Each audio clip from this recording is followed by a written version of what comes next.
Hello les boys, salut les girls. Eminem a longtemps été mon rappeur préféré, comme pour beaucoup de ma génération. Il est ultra technique, provocateur, drôle et respecté par l'ensemble du rap game. Pour ma part, je l'ai découvert avec son single The Real Slim Shady, qui figure sur son album Marshall Mathers LP. Avant ça, il s'est fait connaître avec un autre titre dans la même veine qui lui a servi de carte de visite. Et quoi de mieux qu'une présentation pour s'introduire au grand public. Nous allons bien évidemment parler de My Name Is... Quoi? My Name Is... Qui? My Name Is... Chicka Slim Shady. Ah, ok. Voici sa backstory.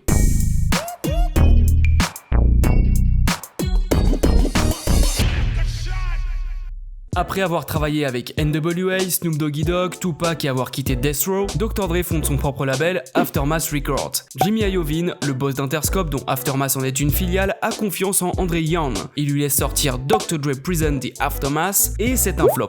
Tant pis, il se rattrape en formant The Firm, un super groupe avec AZ, Foxy Brown, Nas et Nature. Les 4 MC publient un bon album orchestré par un Dr. Dre déterminé pour devenir le meilleur producteur. Mais c'est un deuxième flop. Jimmy Iovine fait comprendre au compositeur de Compton qu'il commence à perdre de l'argent et que s'il fait un autre four, c'est fini pour Aftermath. Et donc, fini pour la carrière de Dr. Dre. Au même moment, à Détroit, Eminem, encore inconnu, sort son premier album, Infinite, et fait un bid. Il fait une dépression et tente alors de se suicider. Vous voyez déjà à quel point le mec est taré. Et heureusement que sa tentative a foiré, car Jimmy Iovine tombe sur sa démo, il la fait écouter à Dr. Dre, et ce dernier pète littéralement un plomb. Il veut absolument le produire, et la dernière fois qu'il a pété un plomb comme ça, c'était en 1992 lorsqu'il a entendu Snoop Doggy Dogg. À ce moment précis, Dr. Dre a besoin d'Eminem, et Eminem a besoin de Dr. Dre. Si ce projet tombe à l'eau, c'est fini pour les deux. Au cours de l'année 1998, les deux rappeurs travaillent sur un projet qui sort au début de l'année 1999, The Slim Shady LP. Et c'est un carton total, il se vend à 283 000 exemplaires la première semaine et se place deuxième du Billboard 200. Son premier single sera Just Don't Give a Fuck, mais le second, qui fera plus de bruit, est My Name Is, un morceau que Dr. Dre et Eminem auraient enregistré en 1 heure.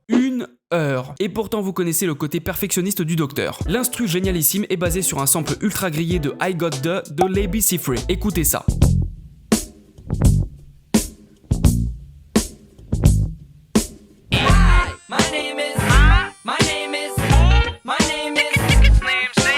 Évidemment, le fait de sampler dérange toujours l'artiste du titre original, mais là c'est encore plus délicat puisque Labi Siffré est gay et Eminem a sorti une phrase qui a beaucoup dérangé le compositeur nigéro-anglais. Il autorisera tout de même l'utilisation de son sample à condition que Eminem modifie ce passage. On aura donc My English teacher wanted to have sex in junior high. The only problem was my English teacher was a guy. qui deviendra My English teacher wanted to flunk me in junior high. Damn. Thanks a lot. Next semester I'll be 35. Lorsque Dre découvre un nouveau rappeur, la coutume est de lui faire répéter son blast des dizaines de fois sur son premier hit. C'était le cas avec Who Am I où Snoop Doggy Dogg est répété 25 fois, et c'est aussi le cas avec My Name Is où Slim Shady est répété 18 fois. Car ce morceau est une présentation de l'alter ego psychopathe d'Eminem, Slim Shady. Hi kids, do you like violence? Wanna see me stick 9-inch nails to each one of my eyelids? Et oui, à force de laisser les enfants regarder n'importe quoi à la télé, ils deviennent insensibles à la violence. À tel point que s'ils voyaient Eminem s'enfoncer les ongles dans les yeux, ils seraient aussi enchantés que moi à leur âge devant un paquet de cartes Pokémon. Mais les amateurs de métal auront surtout remarqué la référence au groupe Nine Inch Nails, qui était aussi chez Interscope, au même titre que Marilyn Manson. Et d'ailleurs, Death Row Records est une filiale d'Interscope aussi. Bon, vous l'aurez compris, Interscope, c'était le label des 90s où tout le monde partait en couille.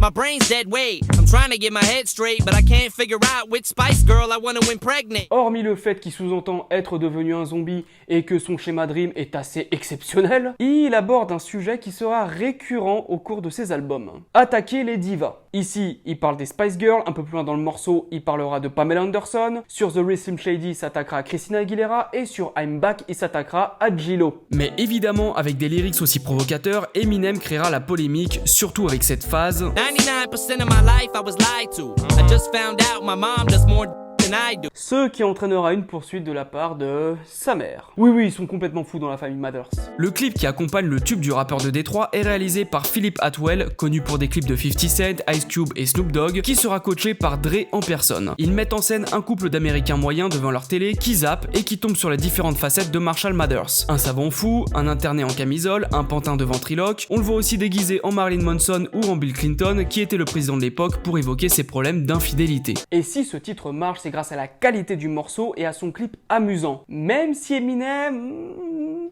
dérange un petit peu. À la fin des années 80, ce qui dérangeait les parents, c'était que leurs enfants écoutaient des rappeurs comme NWA, Ice Cube, Eazy-E, donc du rap violent qui vient du ghetto. Et 10 ans plus tard, on a justement un gars qui a grandi avec NWA et tout le gangsta rap et qui dit les mêmes choses que les gangsta rappeurs. Et le pire, c'est que ce gamin, il ressemble aux petits enfants blancs des bonnes familles aisées. Et là, ça pose un problème. Mais d'un autre point de vue, il a permis de crédibiliser les rappeurs blancs, de décomplexer le rap d'une certaine manière et de repousser les codes au point de manquer de respect à sa propre mère. Sa façon de maîtriser le multisyllabique fait de lui un des plus grands rappeurs et nous régalera avec d'excellents albums, des clashs, des collaborations étonnantes et aussi un peu foireuses. Merci d'avoir regardé cette vidéo, n'oubliez pas de like it like it's hot, de partager et de vous abonner si ce n'est pas encore fait, sans oublier de cliquer sur la petite cloche. Si vous avez des suggestions pour une prochaine backstory, dites-le moi en commentaire. Bye les boys, ciao les girls.